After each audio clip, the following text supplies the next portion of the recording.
படிக்கிறேன். இன்னைக்கு நான் பெருந்தலைவர் காமராசரை பற்றி பேச போகிறேன்.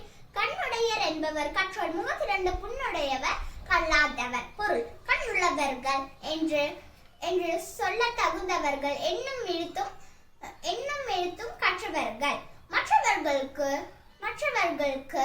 முகத்தில் இருக்கும் கண்கள் புண்களாகும் ஒப்பாகும் என்று திருவள்ளுவரின் வாக்கிற்கு இணங்க தமிழக மாணவர்களின் கண்கள் திறந்த பெருந்தலைவர் காமராசரை பற்றி நான் இப்போது பேச போகிறேன்.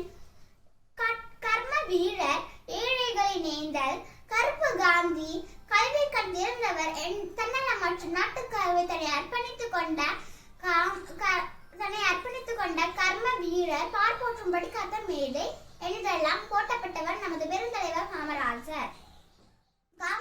விருதுநகர் மாவட்டத்தில் 1903ஆம் ஆண்டு ஜூலை திங்கள் 15ஆம் நாள் குமாரசாமி சிவகாமி அம்மாக்கு மகனாய் பிறந்தார்.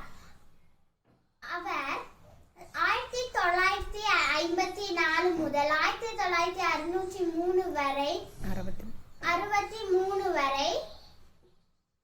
தமிழக முதல்வராக இருந்தார்.